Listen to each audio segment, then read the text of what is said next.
الحمد لله.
شیطان ہمیں گناہ میں مبتلا کر ہی نہیں سکتا جب تک کہ نفس ساتھ نہ دے.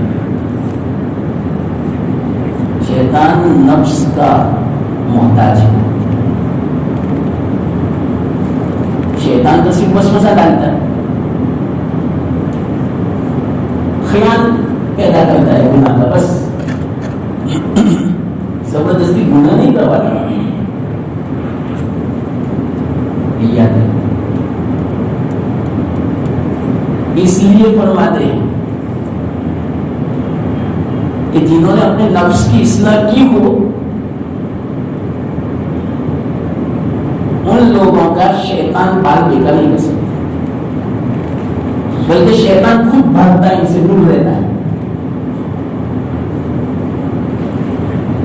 یہ تو قرآن میں بھی ہے, شیطان نے خود کہا تھا الا عبادۃ منہم المخلصین, تیرے نیک بندے کون, جنہوں نے اپنی اصلاح کی, یعنی نفس کی اصلاح. نفس کی اصلاح کا مطلب کیا؟ نفس کو اللہ کے حکم کے تابع بنا دیا. کوئی گناہ کا خیال آیا, اس کا مقابلہ کر کے گناہ سے بچے, اور اللہ کا کوئی حکم آیا, اس حکم کو پورا کرنے میں اگر نفس سستی کرتا ہے تو اس کا مقابلہ کر کے اللہ کا حکم پورا کرے, اس کو بولتے ہیں نفس کی اصلاح. یہ خلاصہ پورے تصوف کا میں نے 2 لفظوں میں کہا. تو جس نے نفس کی اصلاح کر لی, شیطان کچھ نہیں کر سکتا. قرآن میں بھی اس لیے نفس کی اصلاح ضروری ہے. اس سے پتا چلا شیطان سے بھی زیادہ خطرناک دشمن ہمارا نفس ہے, خود ہمارا. حدیث میں آدھا عدوک النفس التی بین جنبیک او کما قال علیہ السلام, دشمنوں میں سب سے بڑا دشمن نفس ہے جو 2 پہلو کے بیچ میں بیٹھا ہوا ہے. نفس کسے کہتے ہیں؟ یہ تو خواہش ہوتی ہے نا ہمیں, یہ کر لوں, وہ کر لوں, یہ کما لوں, یہ گناہ کر لوں, اس کو بولتے ہیں نفس. اللہ تعالیٰ نے اس کے اندر عجیب خواہشیں رکھی نفس کے اندر.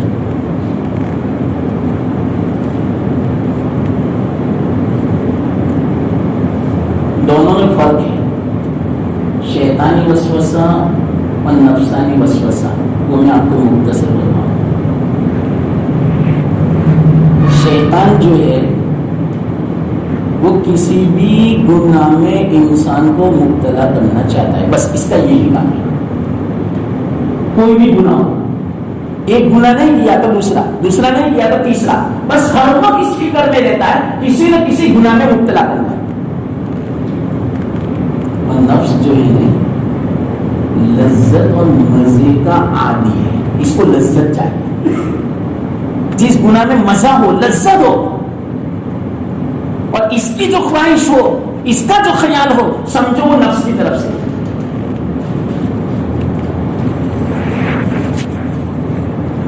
نفس جو ہے نا لذت کا عادی ہے، بس اس کو مزہ چاہیے، اس میں مجھے مزہ آتا ہے. اسی لیے بزرگان فرماتے ہیں اپنے نفس کو عبادت کا مزہ چکھا دو، تلاوت کا مزہ چکھاؤ، ذکر کا مزہ چکھاؤ، گناہوں سے بچنے کا مزہ چکھاؤ. پھر بعد میں اس نفس کو عبادت کے بغیر چین نہیں پڑے گا، تلاوت کیے بغیر چین نہیں پڑے گا، گناہوں سے بچے بغیر اس کو سکون نہیں ملے گا. اس کو مزہ چکھا دو. آپ رمضان مبارک میں نہیں دیتے، روزہ رکھے بغیر چین نہیں پڑتا، کوئی نہ رکھے تو اچھا نہیں لگتا، بے چینی کو. یہ کس بات کی علامت ہے؟ آپ نے نفس کو روزے کا عادی بنایا. روزے رکھنے میں جو مزہ ہے وہ مانوی مزہ ہے، نظر نہیں آتا، کل قیامت کے دن پتہ چلے گا. یاد رکھنا بہت اونچی بات کہی الحمدللہ میں نے معمولی مسئلہ بزرگوں کی بات میں نے نقل کی، ایک دم یاد آئی مجھے، میں نے سوچی بھی نہیں تھی.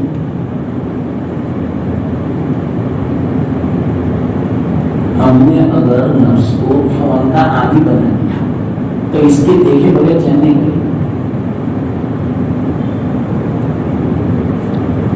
کہ روزانہ عشاء کے بعد سونے سے پہلے 1 گھنٹہ گیم کھیلوں اور ڈرامے سب دیکھوں، غلط سر یہ دیکھے بغیر چین نہیں کرے گا.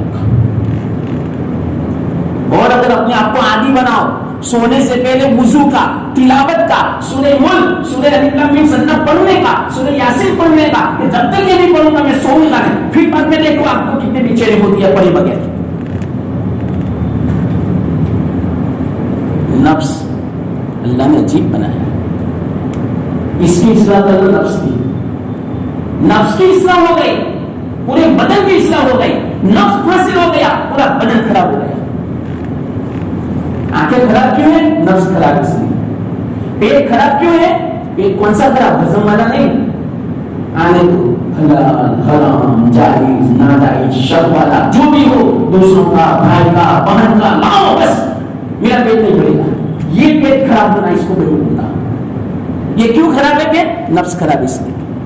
نفس کی اصلاح پر دیکھو 1 روپیہ حرام کا آپ کے پاس نہیں ہے، بھوکا رہے گا نفس، لیکن بریانی نہیں کھائے گا حرام کی، فالودہ نہیں کھائے گا حرام کا، چوری کا، کسی کا حق کا. تو نفس کی اصلاح پورے بدن کی اصلاح، نفس کی خرابی پورے بدن کی خرابی. یاد رکھنا شیطان سے پہلے کوئی شیطان نہیں تھا. شیطان کو کس نے گمراہ کیا؟ وہ تو بہت عبادت کرتا تھا. زمین کا کوئی حصہ ٹکڑا ایسا نہیں چھوڑا جس نے اس نے سجدہ نہ کیا. آسمان میں بھی کوئی حصہ ایسا نہیں چھوڑا جہاں اس نے عبادت نہ کی.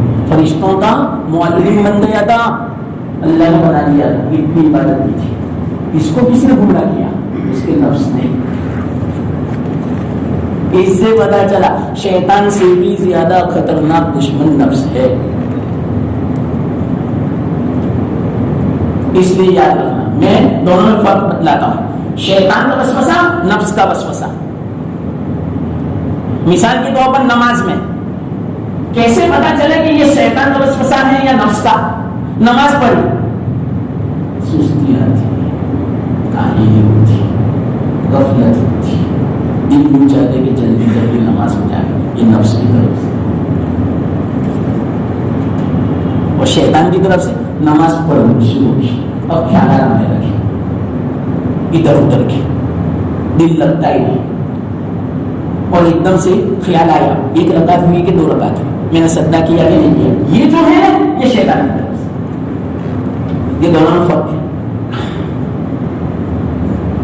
خلل ڈالتا ہے شیطان نماز میں, اور کاہلی, سستی, غفلت, جلدی جلدی میں نماز پڑھ لوں, یہ نفس کی طرف سے بہت خلل ڈالتا ہے شیطان.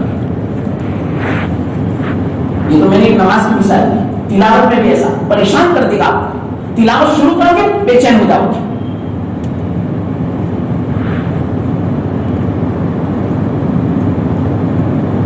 یہ شیطان کی طرف سے. تو شیطان ایک وسوسہ ڈالتا ہے. وسوسے کا معنی کیا, وہ میں نے آپ کو کل کہا تھا کہ میں کہوں گا. وسوسے کا معنی آہستہ آہستہ باتیں کرنا دل میں, جس کو خیال بولتے ہیں. ہم سنتے ہیں ہر آدمی کہ دل میں کیا خیال ہو رہا ہے.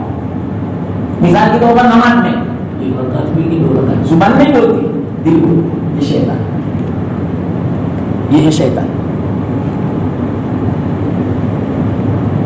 عجیب عجیب خیالات لاتا ہے, برے خیالات, گناہ کے خیالات نماز میں. دیکھو خیال آوے برا نہیں, چاہے کیسا ہی ہے, لانا نہیں چاہیے.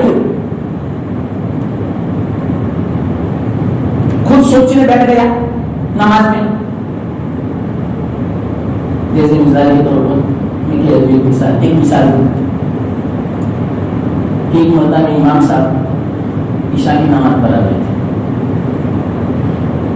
تب شوق ہو گیا سب کو کہ 3 رکعت ہوئی یا 4 رکعت ہوئی. ایک دکاندار بیٹھا تھا, اس نے کہا میں قسم کھا کے کہتا ہوں 3 رکعت ہوئی, 4 نہیں ہوئی. امام صاحب نے پوچھا, مجھے تو شک ہے 4 ہوئی, ٹھیک ہے نا, میں قسم کہتا ہوں 3 ہوئی. ہے دلیل کہ ہاں روزانہ میں عشاء کے وقت 4 دکان بند کرتا ہوں, تو 4 دکان کا حساب 4 رکعت میں کر لیتا ہوں. آج 3 ہی رکعت کا حساب کیا میں نے, 3 ہی دکان کا حساب کیا, ایک دکان کا باقی. اس سے پتا چلا کہ 4تھی رکعت نہیں ہوئی. بعد نماز نہیں سکتے کہ اتنی بیوی ہوئی, اتنا خرچہ ہوا, اتنے گاہک آئے, اتنا پیسہ نفع ہوا, پوری رکعت میں کر لیتا ہوں. اسے یہ خود خیال لانا ہوا, یہ برائی. آ جاوے خیال, پھر اس خیال آنے کو پکاؤ مت اور زیادہ طول مت دو اپنی طرف سے. یہ برا ہے. چاہے 4 رکعت میں آپ کو خیالات آوے, کوئی فکر مت کرو, بس اللہ کی طرف توجہ کی فکر کرو, ثواب زیادہ ملے گا اس میں. اگرچہ آپ کی نماز پوری خیالات والی ہے, لیکن ثواب زیادہ. کیوں؟ آپ کو مشقت زیادہ ہوئی نماز پوری پڑھنے میں. خیالات ہے, وساوس ہے, اس کے باوجود آپ نماز پڑھ رہے ہیں, نماز پوری کر رہے ہیں, تو مشقت زیادہ, اور جتنی زیادہ مشقت اتنا اجر اور ثواب زیادہ.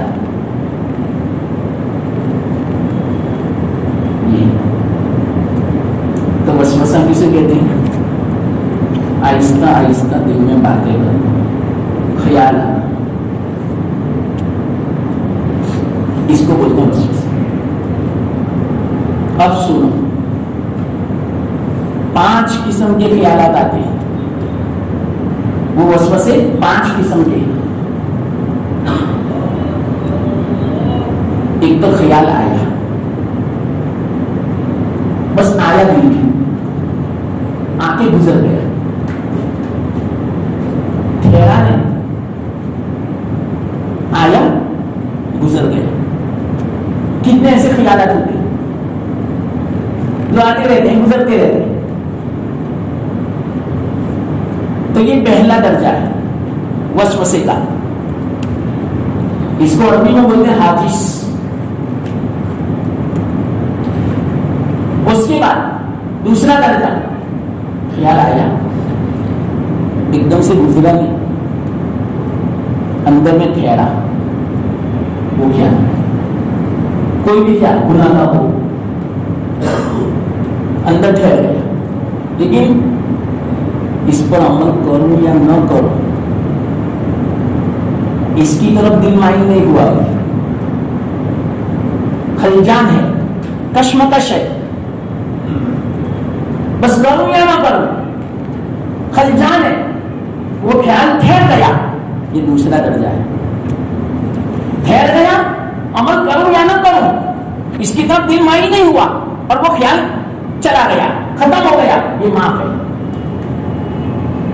امت کے لیے معاف ہے. اس کو عربی میں خاطر بولتے ہیں. تیسرا درجہ وسوسے, خیال آیا, دل میں جم بھی گیا, ٹھہر بھی گیا, اور اس پر عمل کرو یا نہ کرو اس کی طرف دل مائل بھی ہوا, لیکن ابھی عمل کرنے یا نہ کرنے میں پختگی پیدا نہیں ہوئی, ابھی کمزوری ہے.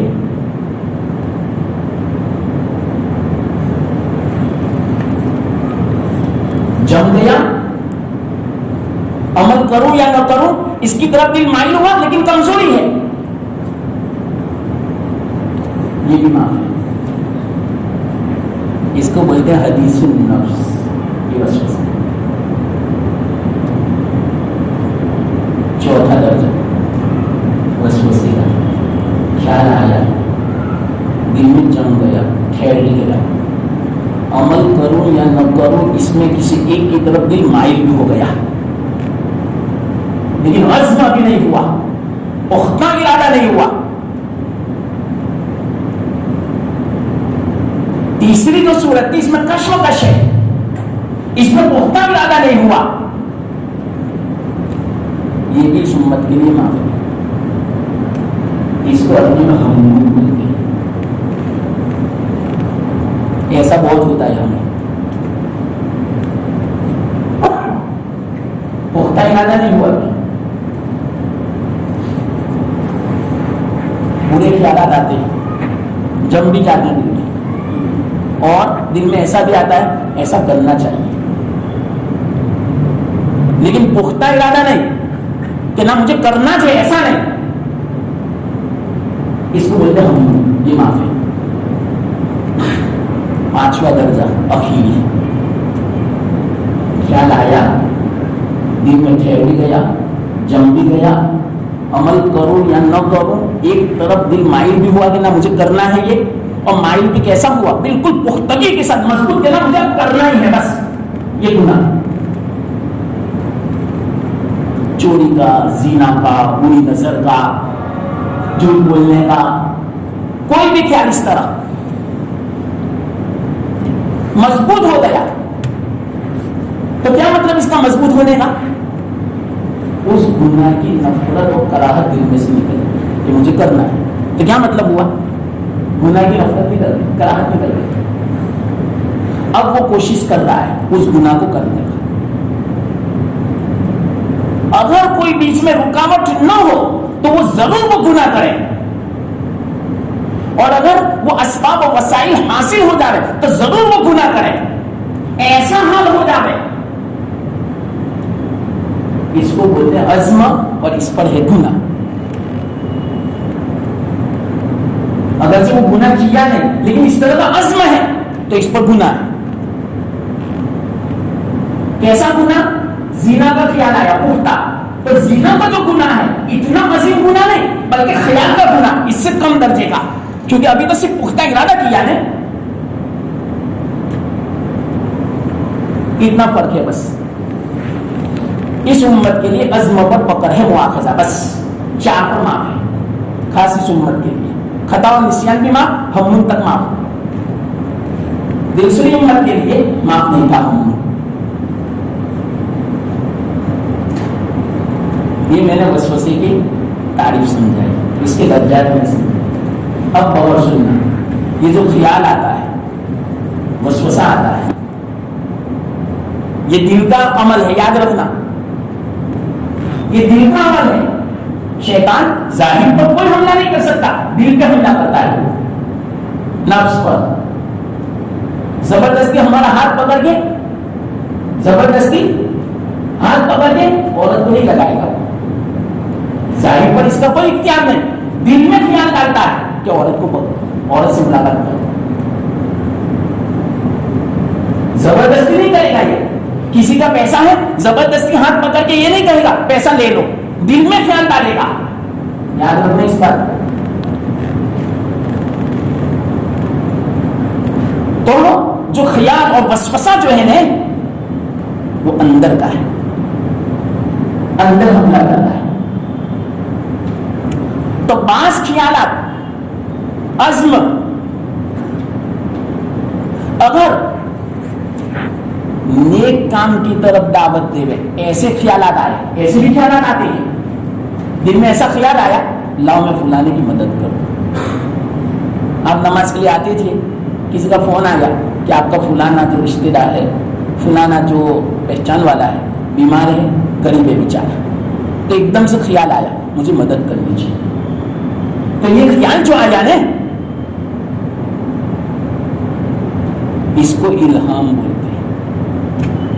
اچھا خیال آنا، خیال فضیلت کی طرف جو دعوت دے گئے، اچھے خیر کی طرف اگر بلاوے، دل کو مائل کرے، اس کو الہام بولتے ہیں۔ یہ اللہ کی طرف سے مہمان ہے، یاد رکھنا، اچھا خیال اللہ کی طرف سے ہوتا ہے اور اللہ کی طرف سے مہمان ہے، اس کی قدر کر لینا، یہ مہمان بہت نازک ہے، اس طرح کا اچھے خیال آ گیا اور آپ اس پر عمل نہ کریں تو پھر بعد میں اچھے خیال آنا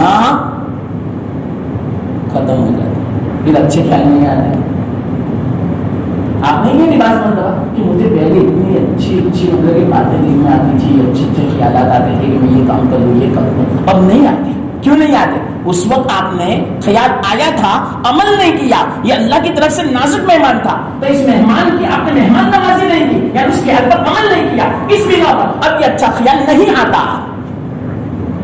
اس کو الہام بولتے ہیں، اللہ کی طرف سے ہوتا ہے، یہ مہمان ہے اللہ کی طرف سے۔ اور دل کا خیال برائی کی طرف دعوت دے، رذائل کی طرف دعوت دے، اس کو بولتے ہیں وسوسہ۔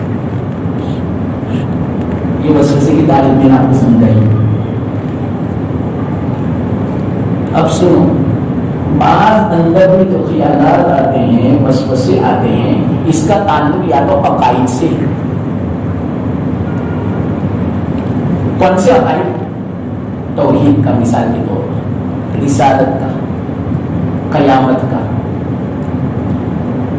اللہ ہی سے سب کچھ ہونے کا، اللہ ہی رزاق ہے، اس طرح کے جو خیالات ہیں پختہ اندر کے عقائد، ختم الرسل ہونے کا کہ اللہ کے رسول صلی اللہ علیہ وسلم خاتم الانبیاء ہے، یہ جو خیال ہے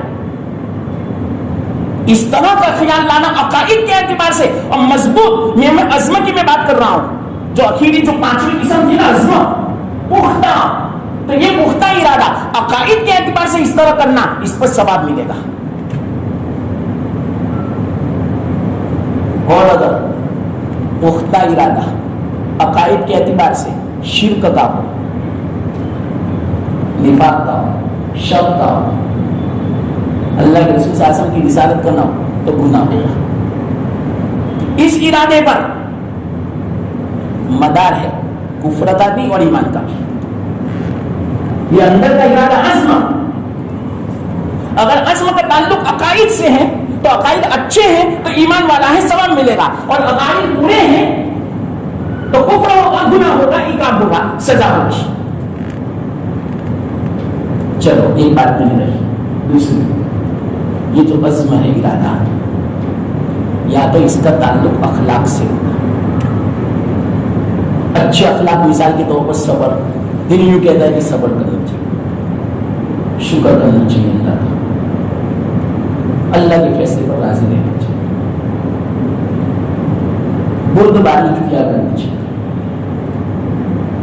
اللہ کے فیصلے پر ہمیشہ خوش رہنا چاہیے، دوسروں پر رحم کرنا چاہیے۔ یہ جو دل میں خیالات آتے ہیں ظاہر میں نہیں، یہ جو اخلاق ہیں دل کے پختہ جو ارادے ہیں اخلاق کے اعتبار سے اس پر بھی ثواب ہے، صبر پر ثواب ہے، شکر پر ثواب ہے، رحم پر ثواب ہے۔ اور اگر یہ دل کے خیالات برے اخلاق سے متعلق ہیں، مثال کے طور پر دل میں خیال آیا پختہ میں بڑا ہوں، دوسرے کیا ہے، دوسروں کو حقیر ہونے کا خیال آیا،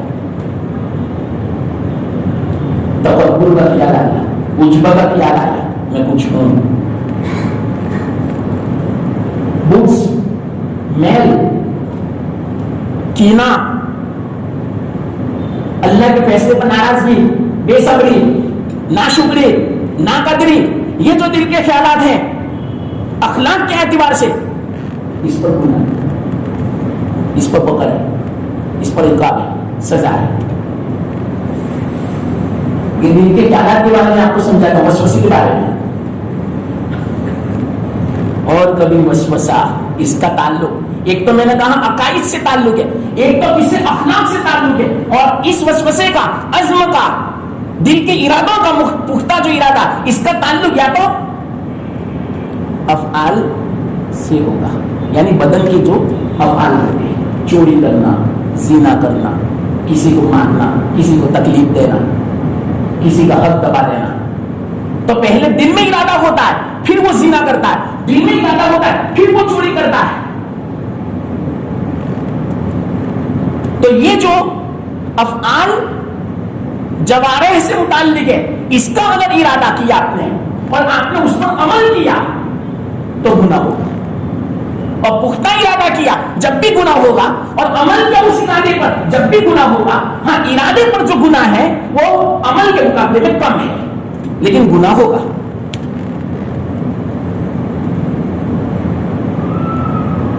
یہ میں نے وسوسہ سمجھایا، کل میں نے وعدہ کیا تھا،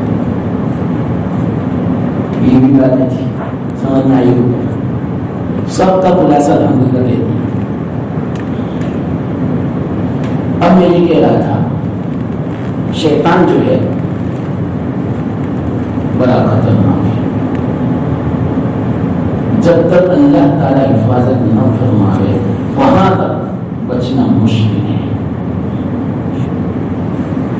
اس لیے کلام مجید کے شروع میں تعوذ پڑھا اس لیے جاتا ہے کہ ہم اپنی عاجزی کا اظہار کریں، یا اللہ اس دشمن کا مقابلہ میں نہیں کر سکتا، میں تیری پناہ میں آتا ہوں، تو میری حفاظت کر، عاجزی کا اظہار کریں۔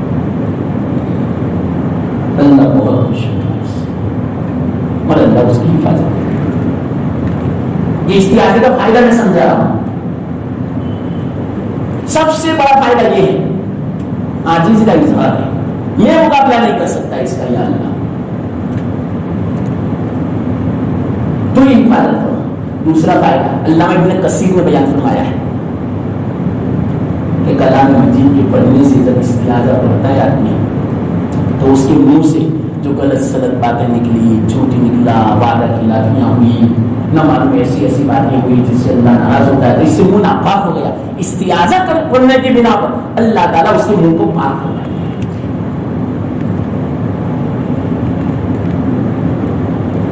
تیسری بات، ایک ایسا دشمن ہے معلوم، اللہ تعالیٰ تو کلام مجید میں دشمن کے ساتھ اچھا سلوک کرنے کا فرماتے ہیں، ان کے ساتھ احسان کرو، ادفع باللتی ہی احسن السیئۃ ولمن صبر وغفر ان ذلک۔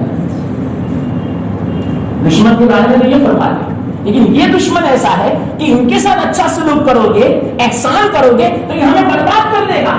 یعنی یہ جو شیطان جیسا ہمیں وسوسہ ڈالتا ہے اس پر ہم عمل کریں گے تو یہ اس کے ساتھ احسان ہوا، اچھا سلوک ہوا، تو اس کے ذریعے سے ہم برباد ہو جائیں گے، دنیا میں بھی آخرت میں بھی۔ اس بنا پر فرمایا ان کے ساتھ احسان مت کرو، بلکہ ان کے لیے تو ایک ہی چیز ہے، بس اس سے بچنا بڑا مشکل ہے، احسان نہیں کر سکتے، بس اللہ ہی کی پناہ میں آنا ضروری ہے، اس کے بغیر بچنا مشکل ہے۔ اس لیے تعوذ ہے، یہ فائدہ استعاذہ ہے۔ اور استعاذہ کا فائدہ پتہ ہے، غالباً حضرت معاذ بن جبل رضی اللہ تعالیٰ عنہ کی روایت ہے جو آدمی صبح میں 10 مرتبہ اعوذ باللہ من الشیطان الرجیم پڑھ لیتا ہے پورا دن اللہ تعالیٰ اس کی شیطان سے حفاظت فرماتے ہیں. اور ایک اور عمل بتاؤ ہے جس کا اللہ کے رسول صلی اللہ علیہ وسلم نے ارشاد فرمایا جو صبح میں فجر کے بعد اور مغرب کے بعد صبح میں یہ پڑھ لے اعوذ باللہ السمیع العلیم من الشیطان الرجیم 3 مرتبہ پڑھنے کا. اور هو اللہ الذی سورہ حشر کی آخری آیت ہے. آپ کو اگر شوق ہو تو امام صاحب کو پوچھ لینا وہ آپ کو بتا دیں گے اور یہ عمل لکھ بھی دیں گے. زبردست عمل ہے. تو 3 مرتبہ اعوذ باللہ السمیع العلیم الی آخری پڑھنے کا اور 1 مرتبہ یہ آیتیں پڑھنے کی.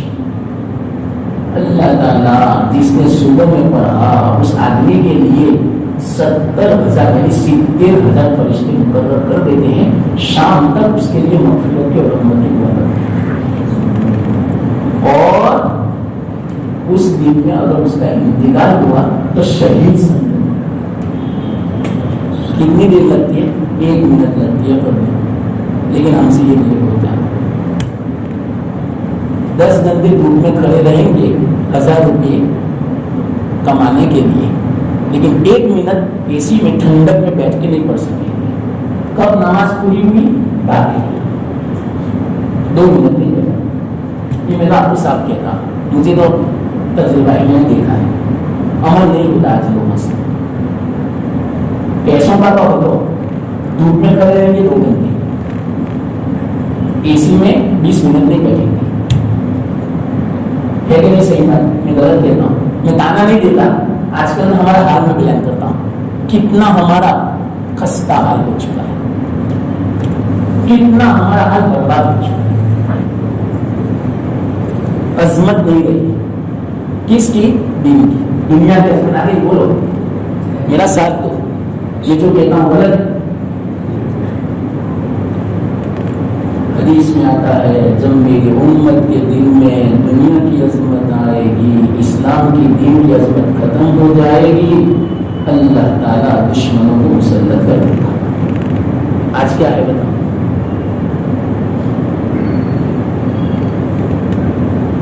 مثال کے طور پر آپ کتنے ہوں گے 20-25 اور ہیں کتنے پورے 100 کے اوپر تو ہوں گے نہیں. یہ دن کی مجلس ہے ماشاءاللہ. پتا چلا کہ آپ کے دل میں عظمت ہے لیکن اکثر کے دل میں نہیں ہے. شوق سے بیٹھنے بات میں ایسے ہی کہتا ایسا نہیں کہ میری بات کسی کی بھی بات ہو تعلیم قرآن حدیث کی نہ بیٹھنا یہ کس بات کی علامت ہے. اور دنیا کی عظمت کیسی ہے یہ اللہ میں دیکھتا ہوں یہاں سے جاتے ہو کہ افطاری کی 15 منٹ باقی ہوتی ہے اور دہیج جانے کے لیے تیار ہے نوکری کے لیے. اب مغرب کب پڑے گا عشاء کب پڑے گا تراویح کب پڑے گا سحری کب کرے گا افطاری کب پڑے گا پتہ نہیں. اور مہینے میں تنخواہ ملے گی 10,000 یا 15,000. 10,000 یا 15,000 کے لیے مغرب بھی گئی افطاری بھی گئی سحری بھی گئی تراویح بھی گئی عشاء بھی گئی سب گئی. 15,000 کی عظمت ہے لیکن مغرب کی نماز تکبیر اللہ کی سائنس کی عظمت نہیں. آپ کہو گے اس کے بعد نوکری کیسے کریں گے؟ ارے اللہ پر بھروسہ تو کرو. ہم نے ابھی بھروسہ نہیں کیا صحیح معنوں میں اللہ پر. ہمیں کمپنی پر بھروسہ ہے کہ ملازمت نہیں کریں گے تو اللہ نہیں کھلا. ارے کیسی بات کر رہے ہو؟ ایک مرتبہ پختہ ارادہ کر لو میری نماز جماعت کے ساتھ میری تراویح ہوگی چاہے مجھے کمپنی میں سے نکال دینا نوکری مجھے اس کی کوئی پرواہ نہیں. یہ ہے کر اصل تو پھر بعد میں دیکھنا اللہ کی مدد. میں دیکھتا ہوں کتنے مسلمان 10 منٹ پہلے پرس لے کر کھڑے ہیں. ہاں بس میں بیٹھیں گے افطاری کب مغرب کب ہوگی تراویح کب ہوگی. ایک آدمی نے تو مجھے آپ کا یاد اور یہ رمضان پہلے 2 دن پہلے کہ مولانا کمپنی کا مینیجر مسلمان ہے. میں نے کہا کہ رات پالی ہے رات کی ڈیوٹی ہے تو میں وہاں مسلمان کچھ ہوں گے 8-10 جماعت سے عشاء بھی پڑھوں گا تراویح بھی پڑھوں گا. تو مسلمان مینیجر نے کہا نہ یہ نہیں ہو سکتا نماز بھی نہیں تراویح بھی نہیں. آپ کو آنا ہے تو تراویح بھی نہیں نماز بھی نہیں ہوگی. مسلمان نے یہ کہا مینیجر. وہ میرے پاس مشورہ ہے تو آپ کیا کہتے ہو؟ دیکھو آپ میرے پاس مشورہ لینا ہے میں یوں کہتا ہوں ابھی سے ریزائن کر دو. مجھے کوئی ضرورت نہیں ہے ہمارے گاؤں میں. انہوں نے ریزائن کر دیا. پوچھنا یہ علامت ہے کہ ان کے دل میں ارادہ ہے اب کوئی سہارا دے گا، ساتھ دے گا، تو میں نے سہارا دے دیا. کتنے مسلمان ہزاروں کی تعداد میں سب جاتے ہیں، نہیں نماز پڑھتے ہیں، نہیں تراویح پڑھتے ہیں، نہیں روزہ کچھ بھی نہیں رکھتے، وہ پوچھتے بھی نہیں کیوں؟ ارادہ نہیں ہے.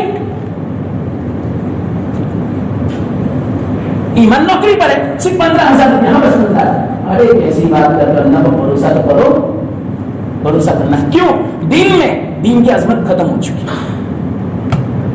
رمضان یعنی کیا؟ یا اللہ ایک لمحہ پوری دنیا کی دولت قیمت نہیں چکا سکتی. ہمارے ہزاروں لمحات بیکار ضائع، بلکہ نمازیں چھوٹ رہی ہے، جماعتیں چھوٹ رہی ہے، روزے چھوٹ رہے ہیں، تراویح چھوٹ رہی ہے، روزانہ کوئی تراویح نہیں پڑتی. یہ کس بات کی علامت؟ عظمت نہیں ہمارے دل میں.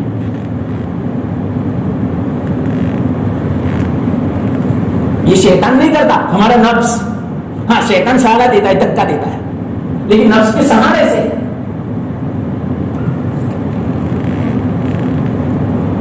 یہ بات ہے. تو یہ کہہ رہا تھا کہ صبح میں اگر پڑھ لے 70,000 فرشتے اس کے لیے مغفرت کے برہم اور پورا دن شیطان سے حفاظت. اور اس دن میں اگر انتقال ہوا شہادت کا اور مغرب بعد پڑھا تو پوری رات 70,000 فرشتے مغفرت. یا اللہ کتنا آسان ہے، فرشتوں کو اپنے لیے مقرر کر لو. 70,000 فرشتے ہر آدمی کے ساتھ، جتنے پڑھیں گے سب کے ساتھ. بولو اللہ. تو شیطان کیسا ہے معلوم؟ بڑا خطرناک. یہ میں آپ کو بتا رہا ہوں. اللہ کی حفاظت کے بغیر بچنا مشکل ہے. وہ بعض مرتبہ خبر سننا، کل ایک آدمی نے مجھے سوال کیا کہ شیطان کیا وہ صورت بدل سکتا ہے؟ تو میں آپ کو ایک واقعہ سناؤں. اسی کے ذمہ میں ایک بہت بڑے بزرگ شیخ عبدالحق محدث دہلوی مدینہ میں رہتے ہیں. صاحب بزرگی تھی. صاحب بزرگی سے کہتے ہیں جس کو روزانہ اللہ کے رسول صلی اللہ علیہ وسلم کی خواب میں زیارت ہو، اس کو صاحب بزرگی.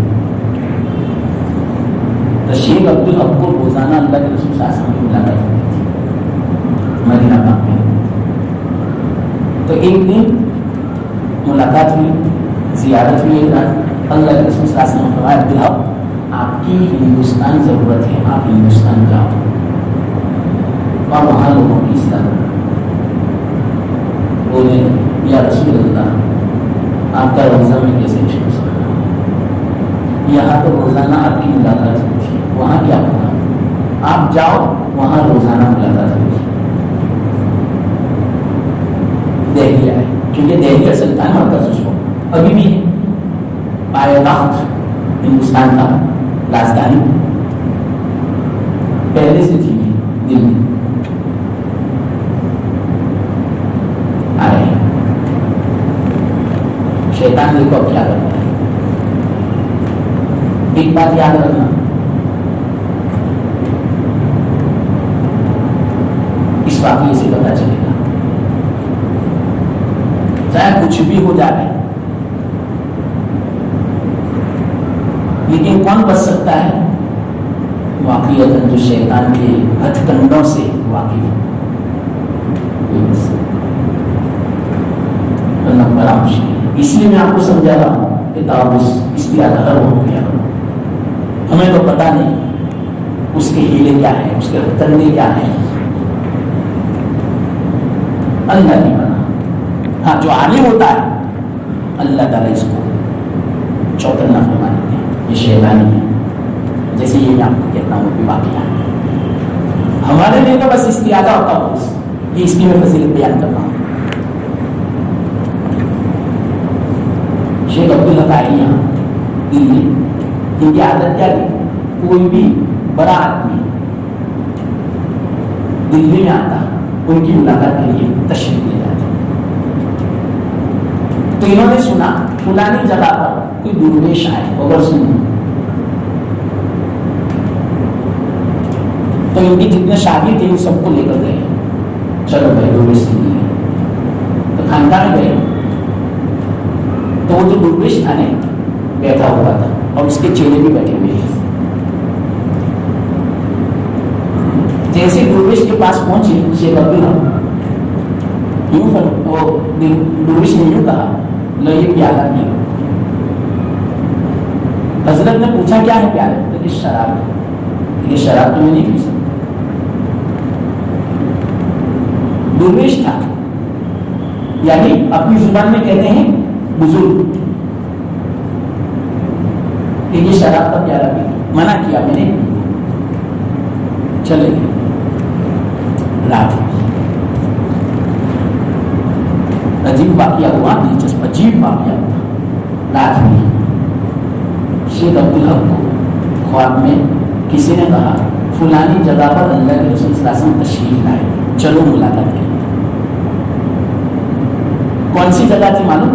وہی دن میں جہاں درویش نے قیام کیا تھا اور شراب کی پیشکش کی تھی نا, وہی جگہ تھی. یہاں اللہ کے رسول صلی اللہ علیہ وسلم آئے. تو حضرت خواب میں اپنے شاگردوں کو لے کر چلے. یہاں پہنچے تو وہی درویش دروازے پر بیٹھا ہوا تھا اور اللہ کے رسول صلی اللہ علیہ وسلم اندر میں تھے. یہ درویش نے کیا کہا, یہ پیالہ جو پیے گا اسی کو اندر جانے کی اجازت ہے. چلو بتاؤ ہمارے جیسے اللہ کے رسول صلی اللہ علیہ وسلم کی ملاقات کے جذبے میں پی جائیں گے کہ نہیں؟ اللہ جس کو بچاوے نا کوئی بچ سکتا ہے. اس لیے میں نے کہا تعوذ پڑھو کہ اس قیادت میں فضیلت بیان کرنا. واقعی سے میں آپ کو سمجھا رہا ہوں. شیخ عبدالحق نے فرمایا چاہے ملاقات نہ ہو کوئی حرج کی بات نہیں, ملاقات واجب نہیں ہے, لیکن شراب پینا حرام ہے, شراب تو پیوں گا ہی نہیں. تو اس نے کیا کہا درویش نے, شراب نہیں پیو گے تو ہم آپ کو اندر جانے بھی نہیں دیتے, ملاقات بھی نہیں کرنے دیں گے. واپس ہو گئے. چلو ہو گئی بات. اب سنو کیا عجیب ہوا. ہمارے جیسے تو چیلے بن جاوے اس کے. دوسرا دن ہوا نے, دن ہوا دن, پھر آئے کہ دیکھے تو صحیح. تو وہ درویش وہی بیٹھا ہوا تھا. کہا اب تو پی لو. کیا کہا؟ اب تو پی لو. رات کو ملاقات نہیں کرنے دن میں نے. شیخ عبدالحق حیرت میں. وہ خواب کا واقعہ تھا اور یہ دن کا واقعہ, اور وہ درویش بیٹھا ہوا تھا انسان کی شکل میں. اور کیا کہا؟ اب تو شراب پی لو, ملاقات نہیں کرنے دن میں نے. یہ حیرت میں یہ کیا ہے. واپس آ گئے. چاہے میری ملاقات نہ ہو شراب تو نہیں پیوں. چلے گئے واپس. دوسری رات ہوئی, پھر ایسا ہی خواب دیکھا. خواب میں آئے وہی درویش بیٹھا ہوا تھا دروازے پر. یہ شراب پی لو کو اندر جانے دوں گا. چلو دوسرا دن بھی ہوا, تیسرا دن ہوا. حضرت پریشان. 3 دن ہو گئے اللہ کے رسول صلی اللہ علیہ وسلم کی زیارت میں. تیسری رات آئے خواب میں وہی درویش بیٹھا ہوا تھا دروازے پر. اس نے کہا شراب پی لو تو ملاقات کر لے دوں گا. اس نے کہا شراب نہیں پیوں گا. اتنے میں یہ درویش کی اور شیخ عبدالحق کی بحث ہو رہی تھی, ڈسکشن. اندر میں سے آواز آئی.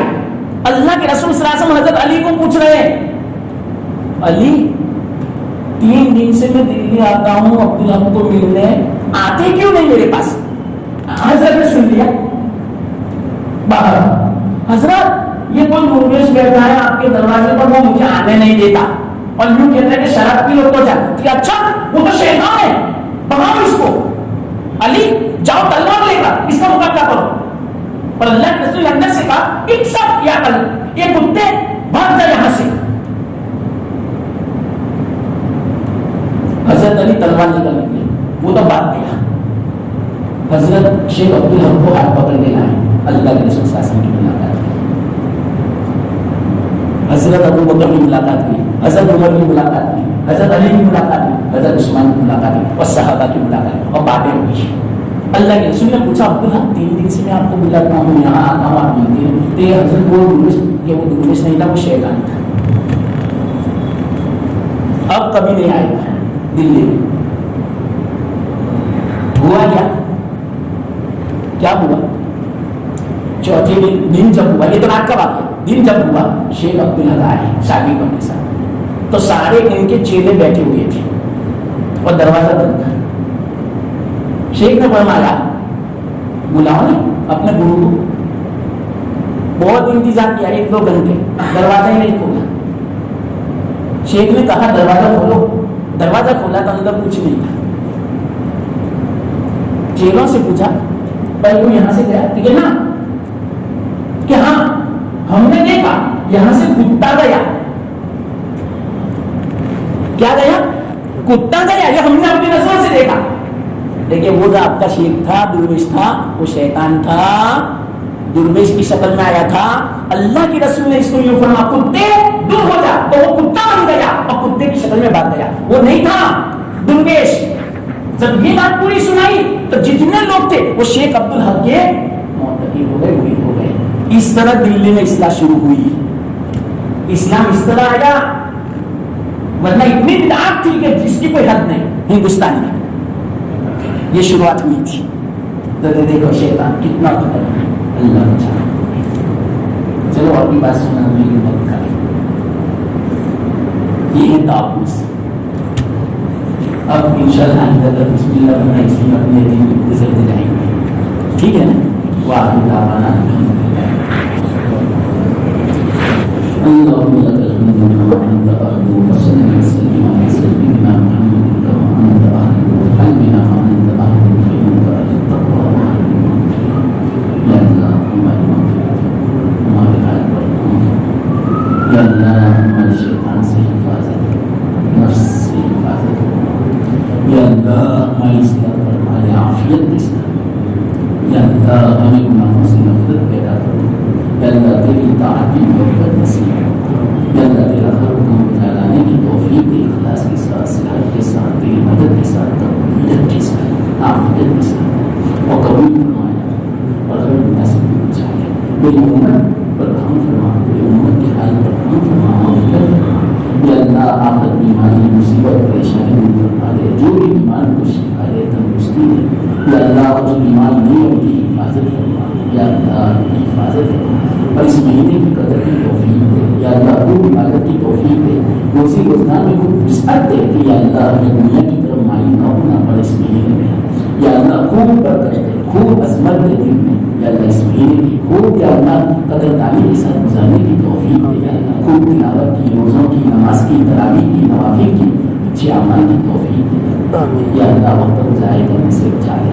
یا اللہ جو بھی بیماروں کو شفائی ملتی دے، ہر ایک کو یا اللہ اس مہینے کی یا اللہ صحت عافیت کے ساتھ قدر کی توفیق دے. پوری امت کی یا اللہ مدد فرما، امت کی پریشانی دور فرما، امت کی مشکل کو آسان فرما. ہماری ماں کو اپنے فضل و کرم سے مسئلہ سے قبول فرما. صلی اللہ تعالیٰ علیہ